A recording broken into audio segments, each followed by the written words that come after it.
વિષય economics chapter number 5। તો ગયા વખતે આપણે ઓનલાઈન ક્લાસની અંદર ગરીબીના નિર્દેશકો જોયા। હવે ગરીબીના કારણો, કોઈપણ સમસ્યાના શ્રેષ્ઠ ઉકેલ માટે તે સમસ્યાઓના કારણો જાણી તેને દૂર કરવાના ઉપાયો કરવા જોઈએ। ગરીબીની સમસ્યાનો ઉકેલ લાવવા ગરીબી માટેના કારણો સમજવા જરૂરી છે। ભારતમાં ગરીબી માટેના મુખ્ય કારણો નીચે પ્રમાણે છે। એમાં પહેલું, ઐતિહાસિક કારણો। ઇતિહાસકારો જણાવે છે કે 17મી સદીમાં ભારત પ્રમાણમાં વધુ શહેરીકૃત અને વ્યવસાયિક રાષ્ટ્ર હતું। વેપારમાં ભારત સુતરાઉ કાપડની નિકાસમાં મોટો હિસ્સો ધરાવતું હતું અને તેની સાથે સિલ્ક, મરી મસાલા, ચોખાની નિકાસ પણ કરતું હતું। પરંતુ ભારતમાં અંગ્રેજો, ફ્રેન્ચ, ડચ જેવી પ્રજાના આગમન બાદ તેમની સંસ્થાવાદી શોષણની નીતિને કારણે ભારતમાં ખેતી અને ઉદ્યોગની પરિસ્થિતિ કથળતી ગઈ। અંગ્રેજોના શાસનકાળ દરમિયાન વિવિધ કારણોસર ભારતમાં ખેતી ક્ષેત્રની સ્થિતિ નાજુક બની ગઈ હતી। એક તરફ ભારતમાં ખેતી વરસાદ પર આધારિત હતી, ત્યાં બ્રિટિશ શાસનને સિંચાઈ માટે મૂડીરોકાણમાં ખાસ રસ દાખવ્યો નહીં।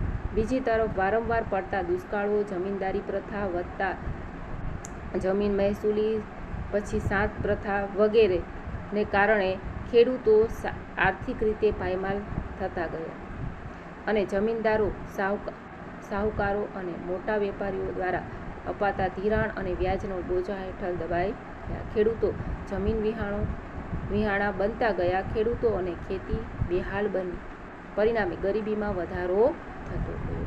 ઉદ્યોગ અને વેપારની બાબતમાં અંગ્રેજો દ્વારા ભારતમાં એવા પ્રકારની વેપાર નીતિ, કર નીતિ તેમજ ઔદ્યોગિક નીતિ અમલમાં મૂકવામાં આવી કે જેથી અંગ્રેજો ભારતમાં વેપારથી ફાયદો થયો અને ભારતીય નિકાસો માટે યુરોપના બજારોમાં વિવિધ પ્રતિબંધો મૂકવામાં આવ્યા।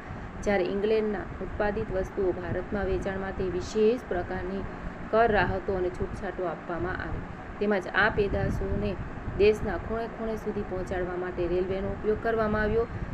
આ પ્રકારની નીતિથી અંગ્રેજોને ભારતમાં ઉત્પાદન અને વેચાણથી અધિશેષ પ્રાપ્ત થયું, જેનું તેઓ દ્વારા ઇંગ્લેન્ડમાં મૂડીરોકાણ કરી અને ઔદ્યોગિકરણને વેગ આપ્યો અને ત્યાંના ઉત્પાદિત માલના વેચાણ માટે ભારતીય બજારોનો ઉપયોગ કર્યો। આ વ્યવસ્થામાં ભારતીય ઉદ્યોગો અને વેપારીઓ હરીફાઈ શક્તિ અને ઉત્પાદન શક્તિ ઘટવા લાગી। ભારતમાં નાના અને ગૃહ ઉદ્યોગો પાયમાલ થવા લાગ્યા, પરિણામે ભારતમાં બેકારી અને ગરીબી વધવા લાગી। હવે ગ્રામીણ ગરીબીના કારણો। કુદરતી પરિબળો। ભારતમાં શરૂઆતથી જ ખેતી પ્રધાન દેશ અને આજે પણ વસ્તીનો એક મોટો હિસ્સો ગામડાઓમાં ખેતી ક્ષેત્રે પર નિર્ભર છે।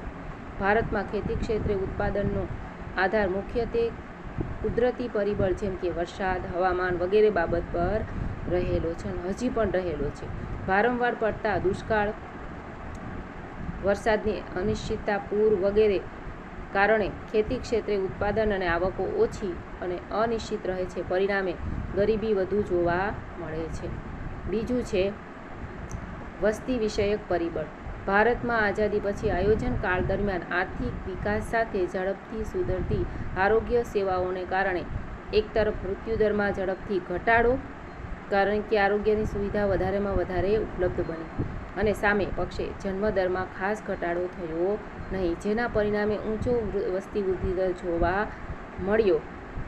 ઝડપથી વધતી વસ્તીને કારણે માથાદીઠ આવકમાં ખાસ વધારો થયો નહીં। નીચી માથાદીઠ આવક અને આવક અને કુટુંબોના મોટા કદને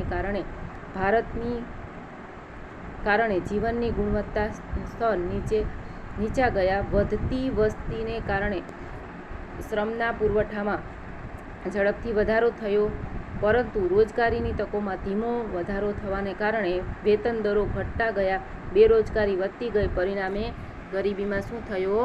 વધારો થયો। આ પણ એનું મુખ્ય કારણ બની રહે છે। એના પછીનું છે આર્થિક કારણો।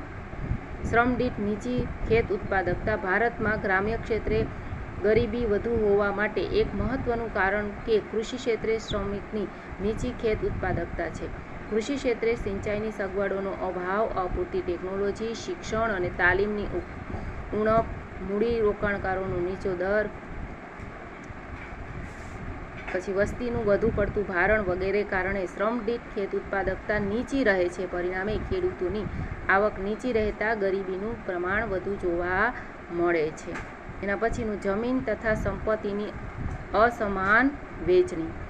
ખેતી માટે જમીન ખૂબ જ મહત્વની છે. ભારતમાં અંગ્રેજના શાસનકાળ દરમિયાન જમીનદારી પ્રથા જેવી વ્યવસ્થાને કારણે જમીન માલિકી મુઠ્ઠીભર જમીનદારોના હાથમાં હતી અને આ વર્ગ ખેતી સાથે પ્રત્યક્ષ રીતે સંકળાયેલો ન હોવાથી તેઓને ખેતી ક્ષેત્રે વિકાસ માટે મૂડીરોકાણમાં રસ ન હતો. બીજી તરફ જમીન પર ખેતી કરનાર ખેતમજૂરો અને ભાગિયાઓ હતા જેમની પાસે જમીન માલિકી ન હોવાથી તેઓ પણ ખેતી ક્ષેત્રે મૂડીરોકાણમાં રસ ન હતો. પરિણામે ખેતી ક્ષેત્રે ખેત ઉત્પાદન અને ખેત ઉત્પાદકતા નીચી રહેતા ગરીબીનું કારણ જોવા મળ્યું એમ.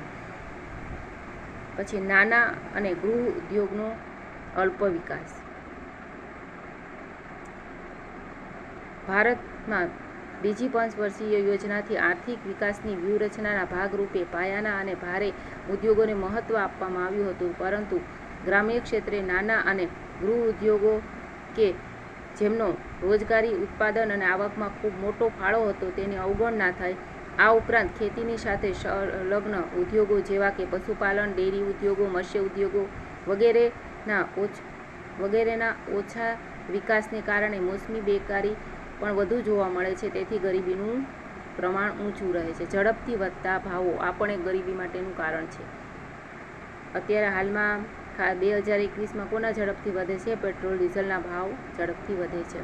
વધતા ભાવો ગરીબીને ગંભીર રીતે અસર કરે છે. યુદ્ધ, દુષ્કાળ, નીચું રાષ્ટ્રીય ઉત્પાદન, ઝડપથી વધતી માંગ, ઉત્પાદન ખર્ચમાં થતો વધારો વગેરે કારણોસર ચીજવસ્તુઓ અને સેવાઓ તેમજ ખાદ્ય ચીજોના ભાવમાં ઝડપથી વધારો થાય છે, જેના પરિણામે ઓછી આવકવાળા વર્ગની ખરીદ શક્તિમાં ઝડપથી ઘટાડો થાય છે. જીવન ધોરણનું સ્તર નીચું આવે છે, ગરીબી વધે છે. બીજી તરફ વધતા ભાવોની સ્થિતિ ઉદ્યોગપતિઓ, વેપારીઓ અને મોટા ખેડૂતોને ફાયદો થાય છે. તેથી સમાજમાં આવકની અસમાનતા પણ વધે છે. પછી બેરોજગારીનું ઊંચું પ્રમાણ. ભારતમાં મોટા ભાગની વસ્તી ગામડાઓ અને ખેતી ક્ષેત્ર પર નભે છે, પરંતુ મોટા ભાગની ખેતી વરસાદી ખેતી હોવાથી વર્ષમાં 1 કે 2 જ પાક લેવાય છે. આથી ખેતી ક્ષેત્રે મોટા પ્રમાણમાં મોસમી બેકારી જોવા મળે છે. આગળ ઘણું ભણવાનું છે એના વિશે. ઝડપથી વધતી વસ્તી અને સંયુક્ત કુટુંબ પ્રથાને કારણે ખેતી પર વસ્તીનું ભારણ વધતા પ્રચંડ બેકારી વધે છે. ગામડાઓમાં ખેતી ક્ષેત્રે પૂરક ઉદ્યોગોનો ઓછો વિકાસ, નિરક્ષરતા, શ્રમની ઓછી ગતિશીલતા વગેરેને કારણે બેકારીનું પ્રમાણ ઘણું જ ઊંચું જોવા મળે છે, જે ગરીબી માટેનું કારણ બને છે. હવે એના પછીનો જે વિડીયો કાલે આવશે, બરાબર, એમાં સામાજિક કારણો જોઈ લઈશું.